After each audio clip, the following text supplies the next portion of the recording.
Yes, hello everyone. आज हम हमारा नया टॉपिक पढ़ेंगे। उस टॉपिक का नाम है डिमांड। क्या है इस टॉपिक का नाम? डिमांड। जैसा कि आपको मैंने काफ़ी टाइम पहले एक वीडियो रिकॉर्ड की थी, कोस्ट, जो बिजनेस इकोनॉमिक्स की थी, जो बीकॉम पार्ट फर्स्ट के लिए है, क्लियर है, और जो महर्षि दयानंद यूनिवर्सिटी के लिए है, समझ गए, MDSU अजमेर।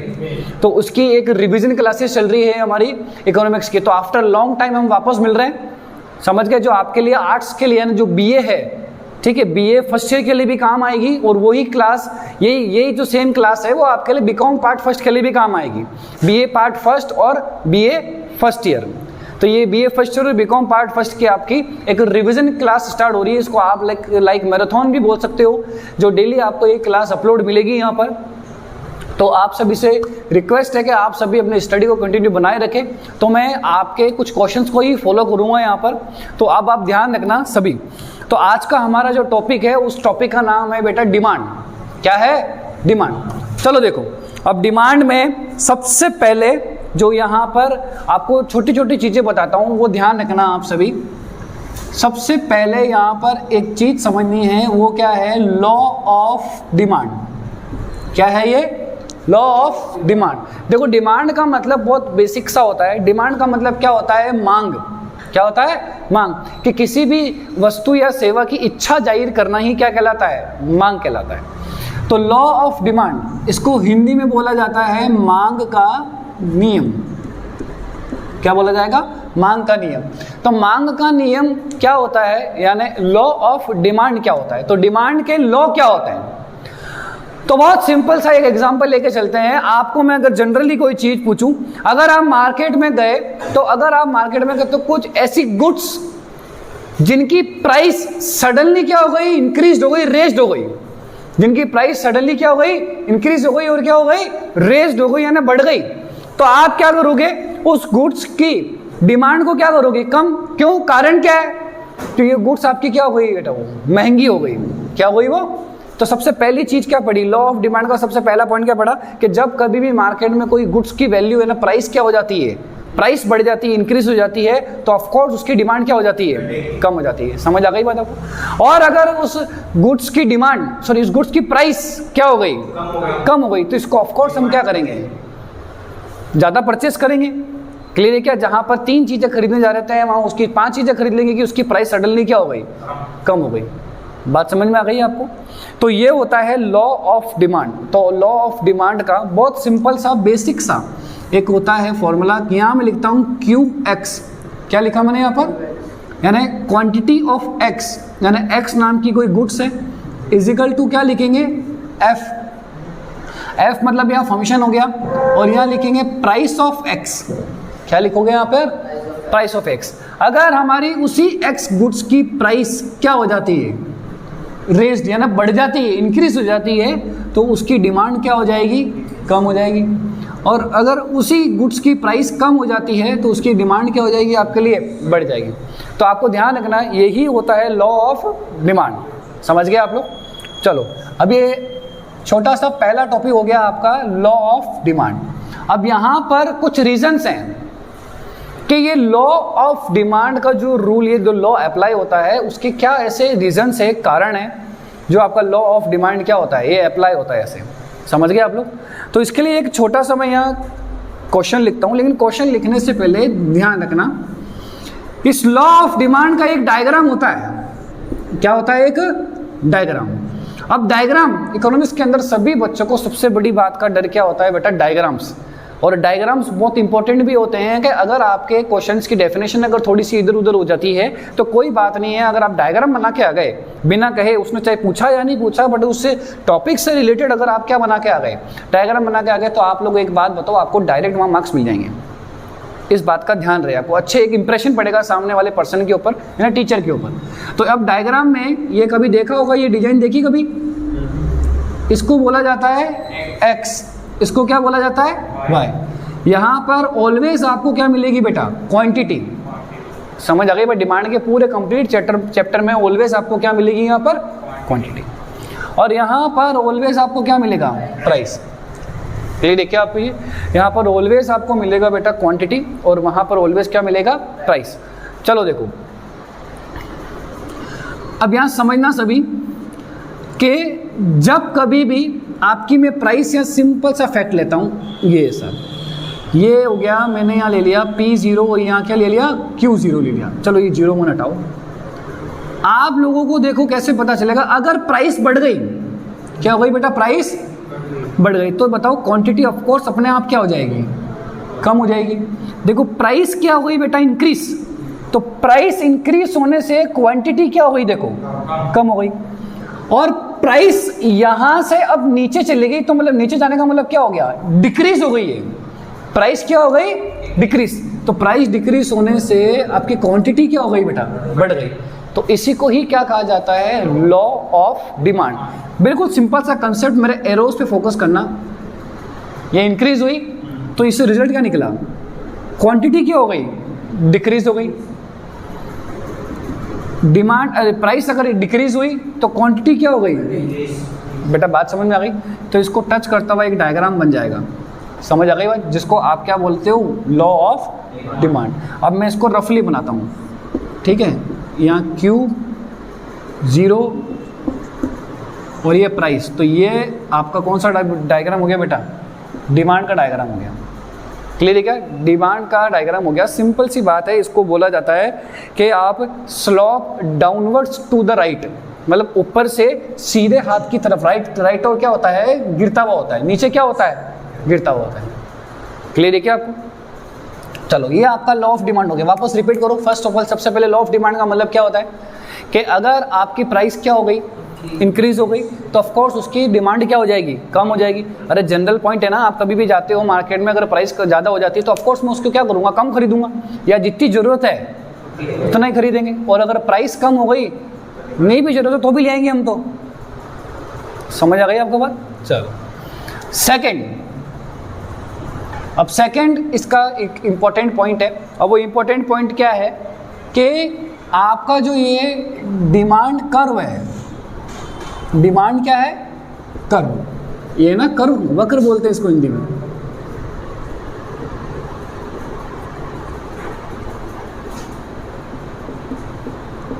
स्लोप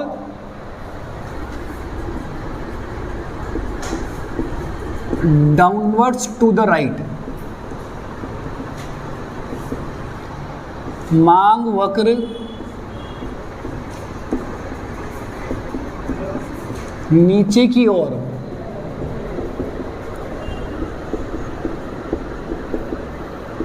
गिरता हुआ होता है। ठीक है, मैं क्वेश्चन मार्क लगा दूं तो ये मैं हो जाएगा, क्यों, ऐसे क्या रीजंस है जिसकी वजह से आपका जो ये डिमांड कर्व है वो क्या हो जाता है, ऐसे नीचे की ओर गिरता हुआ होता है। चलो बताओ। अब वो रीजंस यहाँ पर सुनेंगे सभी। इसके टोटल रीजंस होते हैं जो जनरली अगर आप 4 रीजन में लिखोगे तो बहुत है आपके लिए। ठीक है, तो सबसे जो पहला रीजन है, वो सबसे पहला रीजन है वो होता है बेटा इनकम इफेक्ट। क्या होता है, यानी इसको हिंदी में आप बोलोगे आय प्रभाव। क्या बोलेंगे इसको, आय प्रभाव। इसको इनकम इफेक्ट बोला जाता है। अब इनकम इफेक्ट है ना, आय प्रभाव का मतलब क्या हो गया। अब आय प्रभाव का मतलब ये है कि आप लोगों से मैंने बहुत एक अच्छा एग्जांपल सोचता हूँ कि इनकम इफेक्ट का मतलब हो गया, अगर किसी की फैमिली इनकम मंथली 10,000 है, सुनना ध्यान से, अगर किसी की फैमिली इनकम कितनी है, 10,000 है। अब एक बात बताओ, उसके घर का पूरा जो खर्च है, फैमिली एक्सपेंस है, टोटल 9,000 होता है। वो जो फैमिली जिन चीज़ों पे पैसे खर्च करती है, उनमें से किसी एक थिंग यानी चीज़ पर क्या हो जाता है, थोड़ा सा वो सस्ता हो जाता है। क्या हो जाता है, तो बताओ, जहाँ 9,000 खर्च हो रहे हैं वहाँ 8 ही हुए, तो अब उसको वो 10,000 ही क्या लगने लग गए, ज़्यादा लगने लग गए ना। कारण, अरे इनकम बढ़ने से थोड़ी ना कुछ हुआ, इनकम तो क्या है, वही है, लेकिन क्या हुआ, उस किसी एक गुड्स की प्राइस कम होने की वजह से उसको वो 10,000 ही क्या लगने लग गए, ज़्यादा लगने लग गए। तो इसका मतलब ये होता है कि किसी भी गुड्स की जब प्राइस ज़्यादा होती है तो उसकी एक्चुअल इनकम क्या हो जाती है, बढ़ जाती है। अरे इनकम नहीं बढ़ रही, वो एक्चुअल बढ़ क्यों आया, वास्तविक आय क्यों बढ़ जाती है, क्योंकि आपकी आय तो क्या है, वही है, लेकिन किसी गुड्स की प्राइस कम होने से आपका खर्च भी क्या हो गया, कम हो गया। तो कितने, जहाँ 1,000 की सेविंग हो रही थी वहाँ कितने की सेविंग्स हो रही है, तो अब वो 10,000 भी आपको क्या लग रहे हैं, ज़्यादा लग रहे हैं। और अगर किसी गुड्स की प्राइस क्या हो गई बेटा, ज़्यादा हो गई, तो 9,000 की जगह अब कितने रुपए खर्च होंगे, 9,500 खर्च होंगे। तो बताओ आपको ये 10,000 भी क्या लगेंगे अब, तो इसका मतलब मेरी एक्चुअल इनकम क्या हो गई। अरे इनकम बढ़ी घटी क्या, अरे इनकम पे तो कोई इफेक्ट आया ही नहीं आपके, क्यों? अरे इनकम पे इफेक्ट थोड़ी आता है। अरे इनकम पे जब इफेक्ट आता है तो फिर तो बोले कितनी रेटें बढ़ो ना, मेरे को तो क्या फर्क पड़ता है। 10 की अगर 1 लाख रुपए इनकम हो गई तो क्या फर्क पड़ता है, मेरे रेट का फर्क पड़ेगा क्या, मेरे प्राइस का कोई फर्क ही नहीं है, मैं तो फिर भी खरीद लूंगा। तो आपको सिंपल सा फैक्ट क्या बोला, इनकम इफेक्ट में मतलब क्या हो गया, क्या पहला जो रीजन होता है इनकम इफेक्ट याद रखना, इंपॉर्टेंट क्वेश्चन है, क्लियर है। इनकम इफेक्ट का मतलब क्या हो गया, किसी भी गुड्स की या ना वस्तु या सेवा की प्राइस क्या हो जाती है, कम हो जाती है, तो आपकी एक्चुअल इनकम क्या हो जाती है, बढ़ जाती है। और किसी गुड्स की या सर्विस की प्राइस अगर इंक्रीज हो जाती है यानी बढ़ जाती है, तो फिर आपकी एक्चुअल इनकम क्या हो जाती है, कम हो जाती है। पहला पॉइंट समझ में आ गया क्या आपको ये? चलो अब दूसरा जो पॉइंट है वो बहुत अच्छा पॉइंट है, और कभी किसी ने सुना भी होगा, सब्स्टिट्यूट इफेक्ट। क्या बोलते हैं इसको? अब सब्स्टिट्यूट इफेक्ट क्या होता है, इसको बोलते हैं प्रतिस्थापन प्रभाव।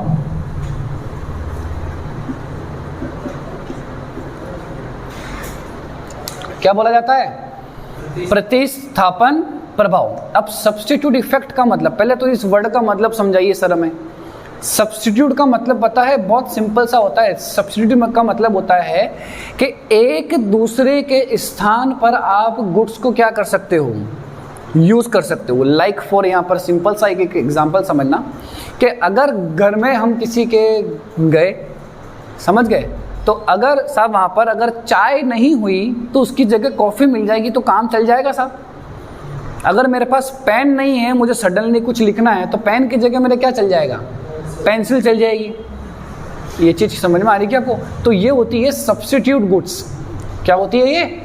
अब इस सब्स्टिट्यूट गुड्स से क्या इफेक्ट पड़ता है, बहुत सिंपल सा रीज़न है। फॉर एग्जांपल चलेंगे तो सबसे पहले यहाँ लिखूंगा मैं टी और कॉफ़ी का ले लेता हूँ। मैं यहाँ लिखता हूँ, यहाँ लिख लेता हूँ बेटा सबसे पहले ऊपर कॉमन प्राइस में, फिर यहाँ लिख देता हूँ टी यानी चाय की प्राइस है,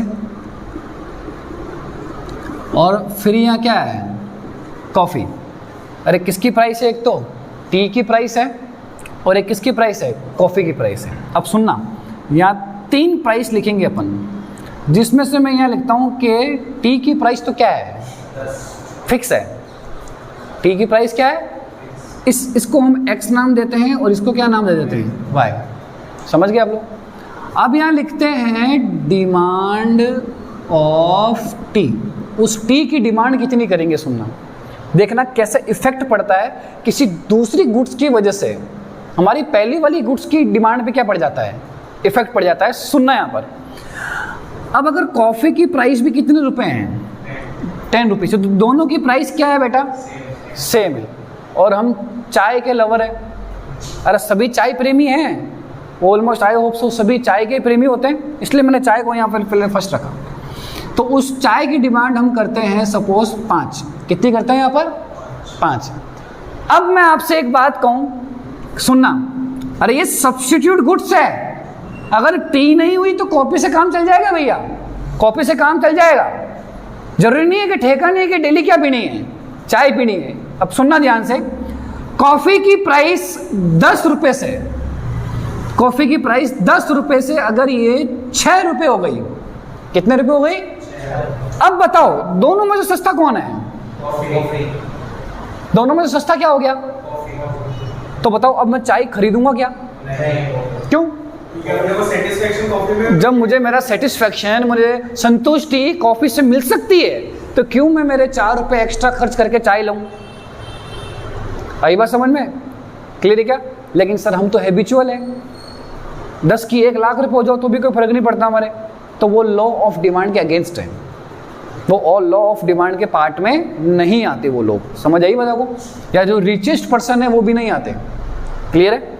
तो बताओ अब मैं कॉफ़ी की चाय की डिमांड अपने आप ही क्या कर दूंगा, कारण कॉफी सस्ती हो गई, तो बताओ चाय के प्राइस पे तो इफेक्ट पड़ा ही नहीं, लेकिन उसकी सब्स्टिट्यूट गुड्स की प्राइस पे इफेक्ट पड़ने से उसकी टी की जो डिमांड है वो क्या हो गई? क्लियर है क्या आपको चीज? अब इसका उल्टा समझ में आ गया होगा। ये कितने रुपए हो गए? 10 रुपए से आपकी कॉफी की प्राइस कितने रुपए हो गई? तो अब क्या होगा, इससे रिजल्ट क्या निकलेगा? अब मैं तो चाय ज्यादा लूंगा, कॉफी घर में रखूंगा ही नहीं, मैं तो वैसे भी काम नहीं आ रही थी, वैसे मैं तो चाय लवर हूं भाई, टी लेवर है हम तो कॉफी की चाय की डिमांड क्या हो जाएगी आपकी? अपने आप ही घर में चाय की डिमांड क्या हो जाएगी? बढ़ जाएगी कि भाई घर में 8 मेंबर है टोटल। अब सुनना मैंने कैसे एग्जांपल सेट किया आपका। घर में कितने मेंबर हैं? अब 8 मेंबर हैं। 8 में से देखो बेटा, जब टी की और कॉफ़ी की प्राइस जब सेम थी तो 5 लोग पीते थे टी और 3 लोग पीते थे कॉफ़ी। अब कॉफ़ी की प्राइस क्या हो गई? कॉफ़ी की प्राइस क्या हो गई? 6। आई बात समझ में? तो क्या होगा, इससे रिजल्ट क्या निकला कि अब सिर्फ 2 ही लोग चाय पीते हैं, मम्मी पापा। आई बात समझ में? जिनको चाय के बिना काम नहीं होगा साहब, और बाकी के 6 लोग क्या करेंगे? वो कॉफ़ी से काम चलाएंगे। अरे कैसे काम चलाएंगे? और प्राइस 10 रुपये से कितने रुपये हो गई? तो कॉफ़ी को कोई सूंघेगा भी नहीं, कॉफ़ी घर में लानी ही नहीं। 8 जने घर में क्या पियो? चाय पियो। क्लियर है क्या आपको? बताओ कितने इफेक्ट पड़े अपन ने? 2। फर्स्ट क्या होता है? इनकम ऊपर नीचे होती है क्या? वो लगने लग जाती है। आई बात समझ में? प्राइस कम तो इनकम ज्यादा लगेगी आपको, एक्चुअल इनकम ज्यादा बढ़ जाएगी। समझ आएगी? प्राइस ज्यादा हो गई तो फिर एक्चुअल इनकम क्या हो जाएगी? कम हो जाएगी। समझ आएगी बात? वो भी आपको इनकम बहुत कम लगने लग जाएगी। समझ गए आप लोग? चलो यहाँ पर ध्यान से समझेगा तो ये 2 पॉइंट होगा। अगर किसी को नोट डाउन करना हो तो कर सकता है, लेकिन मैं वैसे भी आपको जो आपकी आरबीडी है, आरबीडी बीकॉम पार्ट फर्स्ट की एमडीएसयू में एक क्या चलती है बेटा? आरबीडी चलती है। तो मैं उसका क्वेश्चन नंबर बता दूंगा, वो क्वेश्चन नंबर आप देख लेना। तो उस क्वेश्चन को एक्सप्लेन किया है मैंने यहाँ पर। समझ गए? वर्ड्स उसके नहीं लिए अपन ने, ताकि आप जब उसको पढ़ोगे ना तो आपको वो डेफिनेशंस और जो फॉर्म लिखा हुआ है सब कुछ वो आपको इजी वे से समझ में आ जाएगी उसकी परिभाषा। चलो तीसरा इफेक्ट, ठीक है। अब तीसरा इफेक्ट क्या होता है, यहां सुनना।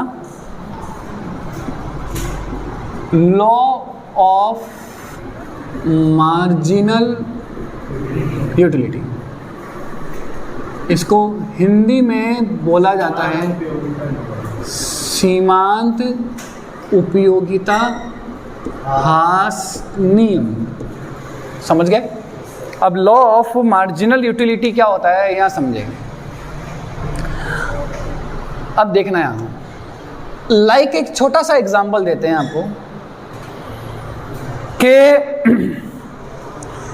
कुछ ऐसी गुड्स होती है जब वो आपके पास बहुत ज़्यादा आ जाती है ना, आप बहुत ज़्यादा उसको कलेक्ट कर लेते हो, तो उसकी अहमियत हमारे लिए क्या हो जाती है? कम। क्यों? अरे तो बहुत सारी पड़ी है, तो आपके लिए उसकी अहमियत क्या हो गई? कम हो गई। सुनना यहाँ पर, सपोज मैं सिंपल सी बात कहता हूँ कि जैसे एक फॉर एग्जांपल लेते हैं, पानी की बोतल है ये। क्या है ये? पानी की बोतल। जब ये सस्ती थी ना तो हमने क्या किया है, इसको बहुत ज़्यादा परचेस कर लिया। अब हमने 20 बोतल खरीद के लिया है घर के अंदर। क्या करें सर, मारवाड़ी परिवार से बिलोंग रखते हैं, आदत ही गंदी पड़ी है। आई बात समझ में? फायदे की चीज़ है।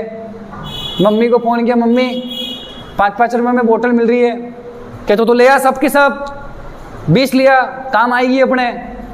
आई समझ में? तो भाई साहब हम कितनी बोतल लेके आ गए? 20 बोतल्स लेके आ गए। अब क्या होता है, कितने रुपए में लेके आया मैं ये? 5-5 रुपये। 2 दिन बाद ही गली के सामने कोई ठेला वाला निकलता है, वो 2-2 रुपये में बेचता है उसको। कितने में बेचता है? खरीदेंगे क्या हम इनको? अरे पॉसिबल ही नहीं है। आई बात समझ में? क्यों?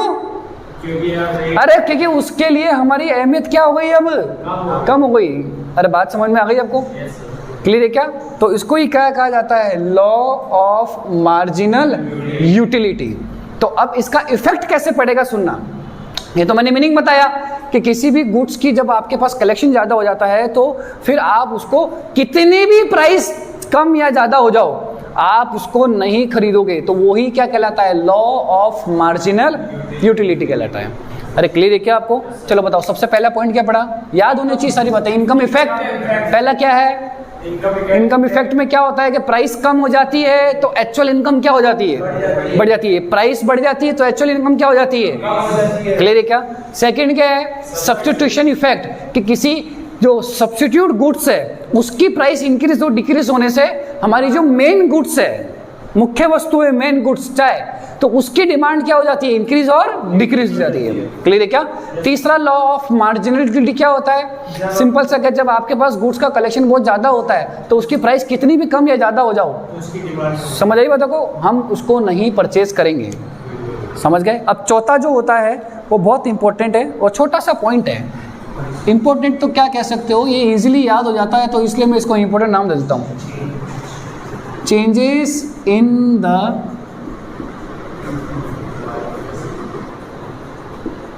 बायर्स। ठीक है, बायर्स क्या होते हैं? खरीदने वाले। Changes in the number of buyers है।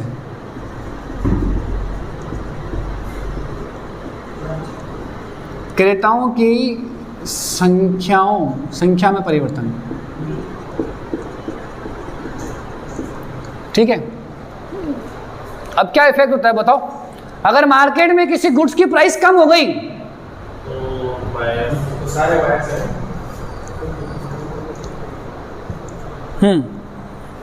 आज सब हम तैयारी के साथ ही बैठे हैं, एग्जाम्पल्स लेके करेंगे। आज एग्जाम का माहौल है, ठीक है।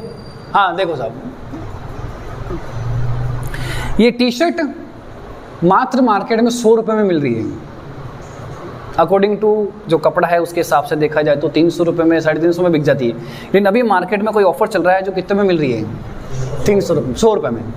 तो बताओ, अगर कोई इस गुड्स को 100 रुपये की टी शर्ट को खरीदने गया तो बताओ वो कितनी लेगा?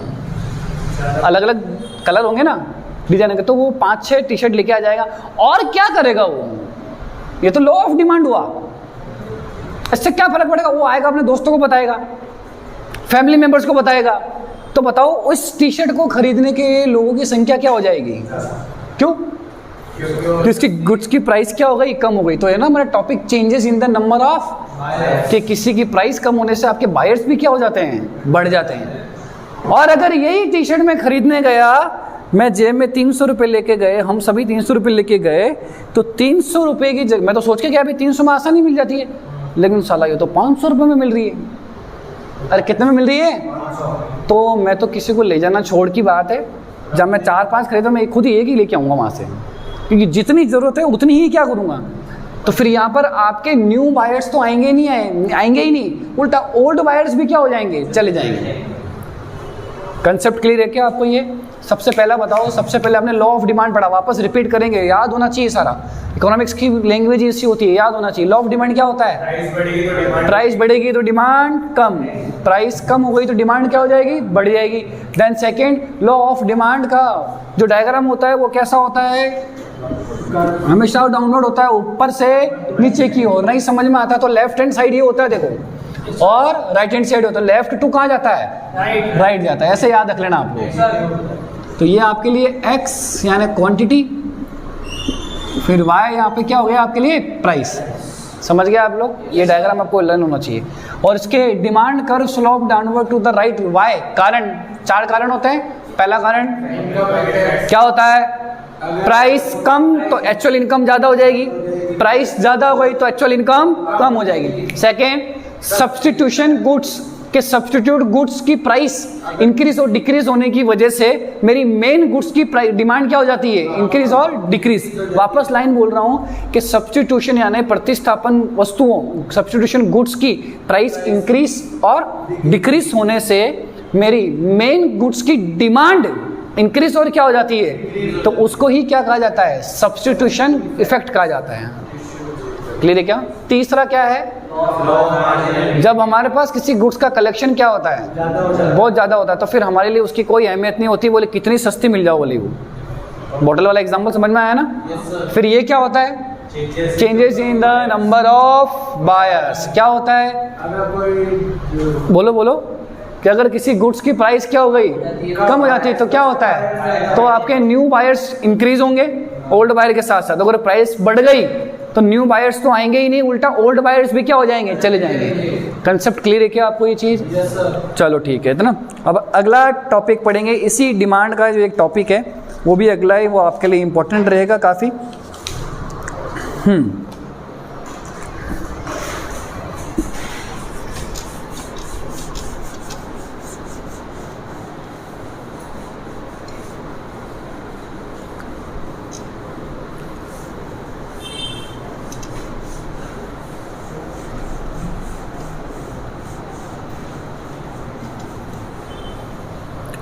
देखो सबसे पहले जो आपको एक सिंपल सा पॉइंट देखना है, अब सुनो, हमारे नेक्स्ट टॉपिक का नाम है इलास्टिसिटी ऑफ डिमांड। क्या है हमारे टॉपिक का नाम? अभी इलास्टिसिटी ऑफ डिमांड क्या होता है? इलास्टिसिटी मतलब इसको हिंदी में बोला जाता है मांग की लोच। क्या बोला जाता है? मांग की लोच, या फिर इसको और करके एक नाम दे सकते हो, चलो वो भी आगे पढ़ेंगे ना। Elasticity of demand is a two important, ध्यान रखना। ये छोटे क्वेश्चन के लिए भी बन सकता है और लॉन्ग क्वेश्चन के लिए भी बन सकता है। बहुत आसान सी भाषा बताते हैं, सुनना यहाँ पर। अभी मैंने आपको क्या समझाया, लॉ ऑफ डिमांड क्या समझाया बताओ? यही समझाया, ठीक है? या फिर अगर मैं आपको यहाँ डिजिट्स में लेके आऊँ इसको यहाँ पर, चलो क्या किस में लेके आ जाते हैं? Digit, numerical. हाँ, न्यूमेरिकल में लेके आ जाते हैं। प्राइस कितने रुपए है? 5 रुपये। तब आपकी क्वांटिटी कितनी होती है? 10। जब आपकी प्राइस 5 रुपये से अगर बढ़कर कितने रुपये हो गई? 8 रुपये हो गई, तो क्वांटिटी आपने क्या कर दी? ऑफ कोर्स कम करोगे, 7 कर दी। चलो क्या कर दिया आपने? अरे प्राइस बढ़ने से क्वांटिटी क्या हो जाती है? कम। और अगर आपकी प्राइस 5 रुपये से 3 रुपये हुई तो ऑफकोर्स इसकी क्वांटिटी क्या कर दोगे आप? बढ़ा दोगे। तो यही पढ़ा अपन ने लॉ ऑफ डिमांड। कभी आपने 10th और 12th के रिजल्ट देखे? रिजल्ट्स आते हैं तो इसमें 2 मोड में रिजल्ट आते हैं। एक होता है एक्चुअल डिजिट आती है कि इतने स्टूडेंट्स एग्जाम दिए, 2 लाख, 4 लाख, 5 लाख, 10,000, ऐसे कुछ पूरे एग्जैक्ट डिजिट आती है। और बताओ, फिर पासिंग स्टूडेंट्स की संख्या लिखी हुई आती है, फिर फेल स्टूडेंट्स की संख्या लिखी हुई आती है, फिर सप्लीमेंट्री की संख्या लिखी हुई आती है। तो वो एग्जैक्ट डिजिट लिखी हुई है, और उनके साथ साथ कभी देखोगे परसेंटेज भी लिखे हुए आते हैं कि इतने बच्चे बैठे थे लेकिन जिसमें से 70% बच्चे पास हुए, 20% बच्चे फेल हो गए, और 10% बच्चों की क्या आ गई? सप्लीमेंट्री आ गई। समझ आ गई बात आपको?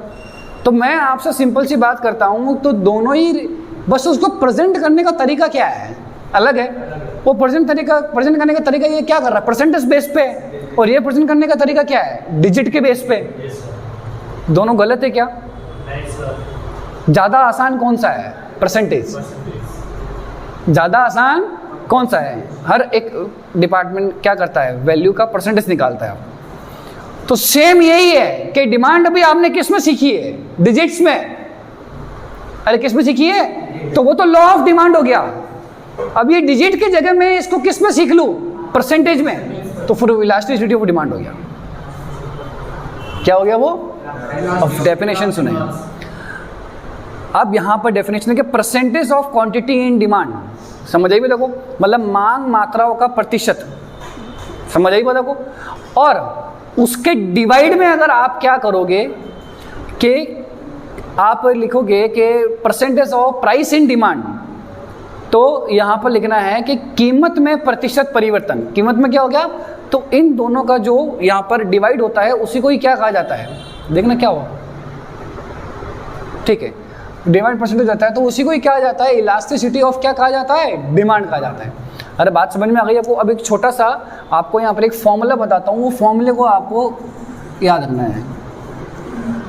चाहो तो आप मेरे साथ साथ लिख भी सकते हो। इसको इन शॉर्ट में क्या बोला जाता है? ED, और करके EP भी बोल सकते हो आप लोग। E का मतलब हो गया इलास्टिसिटी, और P का मतलब क्या हो गया? प्राइस, ठीक है। D का मतलब डिमांड। डेल्टा Q डिवाइड में डेल्टा P आएगा। मल्टीप्लाई पी डिवाइड में क्या आ जाएगा, क्यू आ जाएगा। ठीक है, हमको कोई प्रैक्टिकल क्वेश्चन सॉल्व नहीं कर रहे हैं, बस आपको इनका मीनिंग समझना है। ये आ जाएगा changes in quantity, changes in price.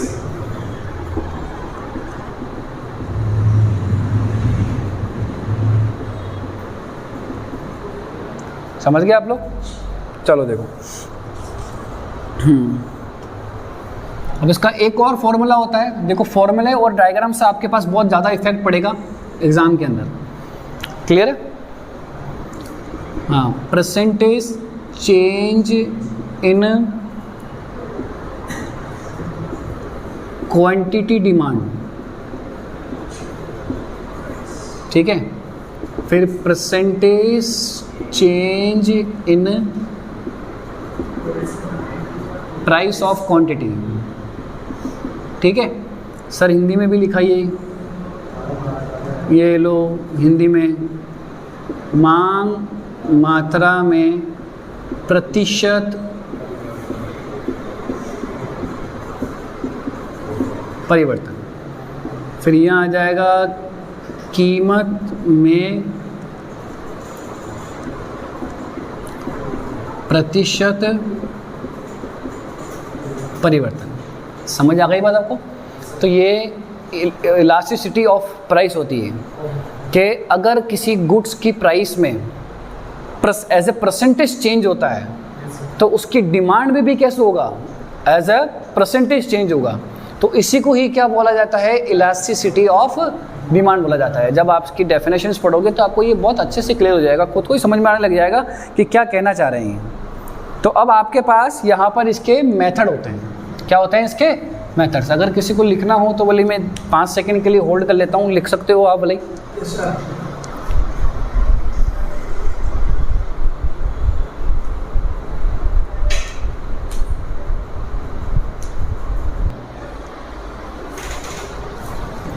देखो लिख लिया ना आप सभी ने? अब इसके कुछ मेथड है। प्राइस इलास्टिसिटी ऑफ डिमांड के कुछ क्या होते हैं, मेथड होते हैं। उस मेथड के बारे में हम ज़्यादा डीप नहीं जाएंगे, जनरली पॉइंट पढ़ेंगे उसके कि उनका मीनिंग क्या होता है। ठीक है, तो सबसे पहले जो आपका उस मेथड का नाम है वो नाम ये है, पहला तो आपका ये मेथड परसेंटेज मेथड हो गया, जो अपन ने ये पढ़ ही लिया। फर्स्ट मेथड तो कौन सा हो गया, ये परसेंटेज मेथड हो गया। कौन सा मेथड हो गया, परसेंटेज मेथड। ठीक है, और करके इसको नाम क्या दे सकते हो आप लोग, प्रोपोर्शनेट। क्या नाम दे सकते हैं, प्रोपोर्शनेट। प्रोपोर्शनेट मेथड हो गया आपका ये। अब जो सेकंड मेथड है उस मेथड का नाम है, यहाँ लिखेंगे टोटल आउटले मेथड। क्या लिखोगे यहाँ पर, टोटल आउटले। और या फिर आप इसको यहाँ लिख सकते हो टोटल एक्सपेंडिचर मेथड।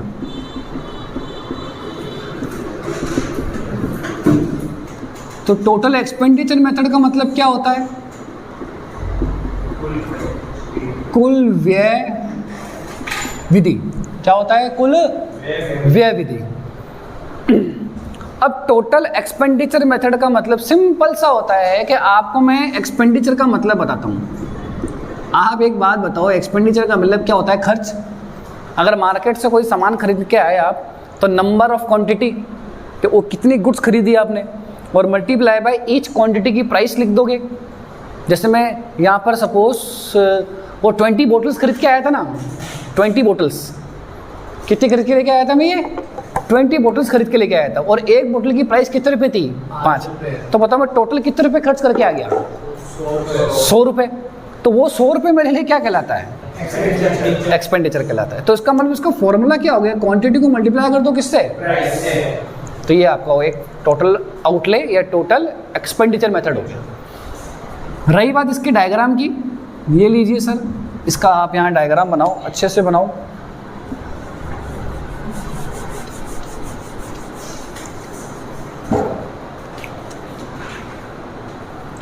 अब इस टोटल मेथड का जो डायग्राम होता है वो कुछ इस तरीके से होता है, या फिर अगर आप इसके डायग्राम को अगर फॉलो नहीं भी करो तो भी कोई दिक्कत नहीं है, ठीक है, लेकिन चलो बना ही देते हैं। ये कुछ इस तरीके से होता है। फर्स्ट ये डिजिट बनाते हैं, इस लाइन को बनाते हैं, फिर सेकंड और फिर ये थर्ड। ये आपका टोटल आउटले मेथड होता है। कैसे याद रखो, कैसे करोगे कि सर याद, सर हम तो ऐसे बैठे हैं, ऐसे याद रखाइए, ठीक है।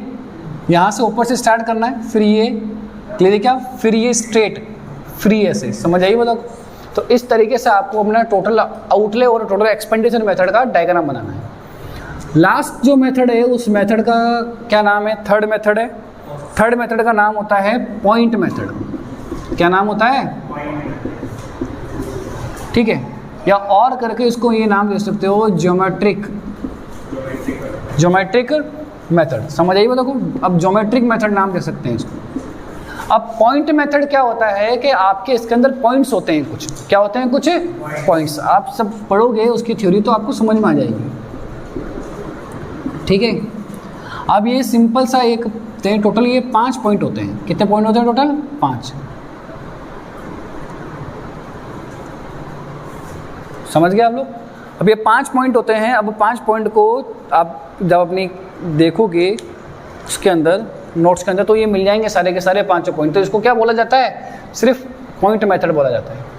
तो बताओ आज हमने टोटल कितने टॉपिक पढ़े, टोटल 2। सबसे पहले लॉ ऑफ डिमांड को टारगेट किया, फिर लॉ ऑफ डिमांड के बाद हमने उसके रीजंस पढ़े, क्लियर है क्या, और फिर क्या पढ़ा अपन ने, इलास्टिसिटी ऑफ डिमांड, और उसके फिर क्या देखे अपन ने, मेथड। और आज की क्लास का, आज की लेक्चर का सबसे लास्ट एक छोटा सा टॉपिक और है, और उस टॉपिक का नाम है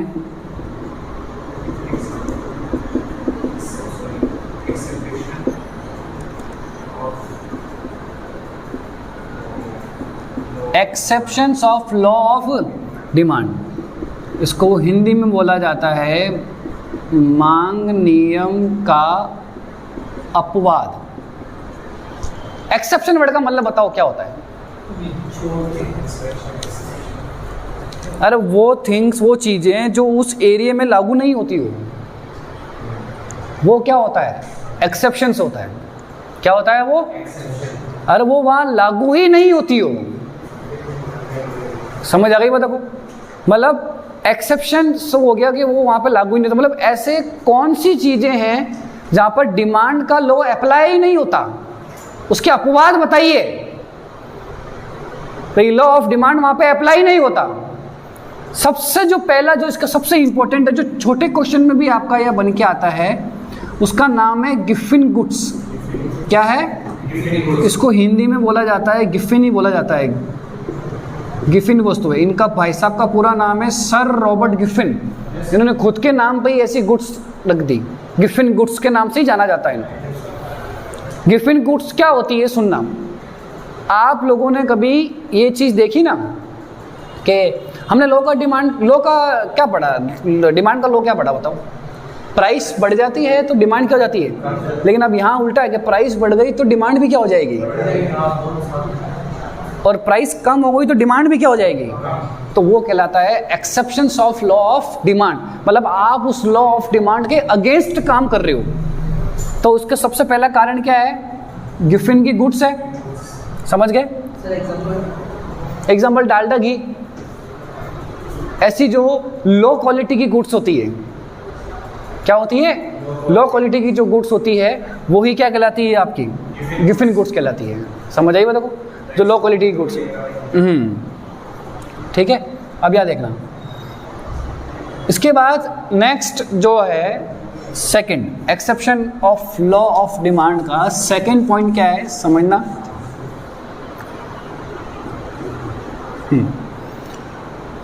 अब आपने एक चीज कभी देखी होगी कि जैसे जो रिचेस्ट गुड्स होती है ना, रिचेस्ट गुड्स क्या होती है बताओ, जो रिच लोग परचेस करते हैं,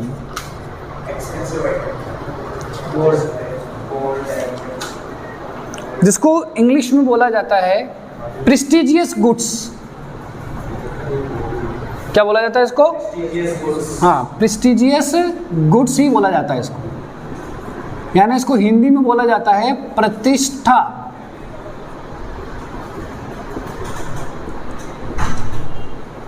सूचक वस्तुएं। प्रतिष्ठा सूचक वस्तुएं बोला जाता है जो हाई क्वालिटी, हाई लेवल की गुड्स होती है। अरे हीरे जवाहरात मोती ये कौन खरीदता है? Rich people. अब एक बात बताओ कि अगर उनकी प्राइस जितनी बढ़ेगी ना, तो ये ऐसे पर्सन उनकी डिमांड उतनी ही क्या करेंगे, ज़्यादा करेंगे, और उसकी प्राइस जितनी क्या होगी तो उसको लोग खरीदेंगे ही नहीं।